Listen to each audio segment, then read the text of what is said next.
And gentlemen, please welcome Wes Dahmer Sharp flying the F-18 here. Woo!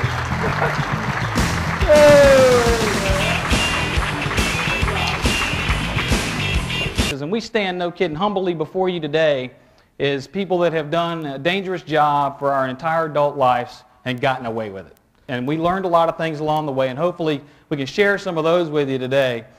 It's how good am I at this mission? How good am I at ACM? How many people have read in the newspaper, saw on the news where a military airplane or helicopter has gone down on a routine training mission? Right, that's everybody. If you want to die as a fighter pilot, you walk into the operations department and tell them, hey, won't you sign me up for one of those routine training missions? I'm itching to go on one of those. Because I'm here to tell you, just like in your world, no job is ever routine. It's never the same way twice, is it? And as you can see, you're dealing with things you didn't even think you would deal with. In this case, there may be civilian airplanes out in your warning area. You're concentrating on what you got to get done, and there you go, fat, dumb, and happy guys on this Sunday trip, right? You're also sharing the area with other military airplanes. You think he sees you, he doesn't see you. I think I see him, maybe I do, maybe I don't, and there he goes. A near miss. How many near misses do you think we have for every accident? A lot. It's also physically demanding, and I can tell you at 25 years old it was a lot of fun, and at 41 it's just painful.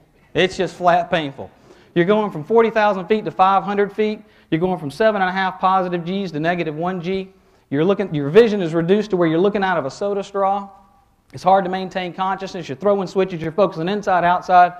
The bottom line is it requires 100% of your respect 100% of the time. And we don't wake up in the morning and say, you know what, I think today is a good day to die. I'm going to go out there and I'm going to violate one of these rules and see what happens. That doesn't happen. We're intelligent people. Nobody wants to get hurt, injured, or lose their job. But these are the parameters that we build for ourselves, and we try to stay in them as best we can. But things will happen from time to time where good, smart, educated people will make mistakes. I'm going to tell you about an experience that happened to me on 23 November 1996. It changed my life forever. Me out in front, pushing out, make my brake turn, looking over my shoulder trying to maintain sight of him, and now to my surprise I see the pointy end coming at me. So you got to do something now, right? Just kind of see the -G there, you unload, let him go by you, reverse the turn, there he goes.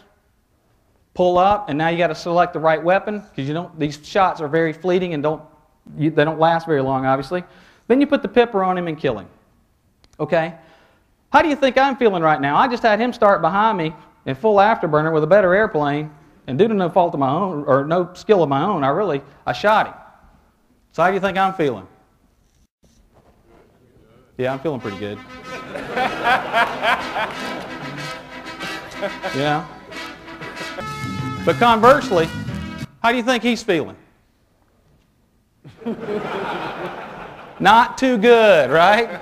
So as he comes down, full afterburner, accelerating faster than the dollar signs on a fuel pump these days, and I'm decelerating as much as the money in your wallet coming uphill. As he pulls the G's, my airplane's pirouetting in the sky. He comes in, and about right in here he realizes I'm not going to make it. He rolls and he pulls for all he's worth, and our airplanes come in and smack bellies. So he went from being compliant to uncompliant in 3 seconds. When the pressure was turned up just enough, that day his tolerance for doing something dumb, dangerous, or different was met. And he almost killed me and the commanding officer of an aircraft carrier. Think about your employees, your fighter pilots that are out there. Are they feeling pressure to perform? Sometimes as leaders, we will unknowingly encourage behaviors that we're not willing to tolerate. All right, let me say that again. We will encourage behaviors we are not willing to tolerate. So it's not the obvious ones. As supervisors and managers and leaders, sometimes we don't realize what our translation, when it goes 3 or 4 layers down, what kind of behavior we may be encouraging, if only tacitly, to the people that are below us. My biggest life lesson that came out of my mishap, folks, and it's not a complicated one, is it could happen to me.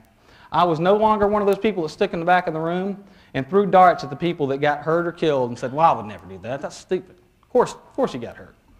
There's always a story involved. There's a pattern that they went through. I knew Captain Campbell was as good or better pilot than I was. I knew he was as well screened and well trained. But on that day, in that situation, he did something extremely dumb. And I knew if it could happen to him, it could happen to me. And now, every time I read a mishap report, I put myself in their shoes and try to walk the path that they took. It was after having that mishap, A year later, they were looking for somebody to do flight demonstrations and go out and show the F-18 at air shows. And they picked me. And it wasn't because I was a good pilot.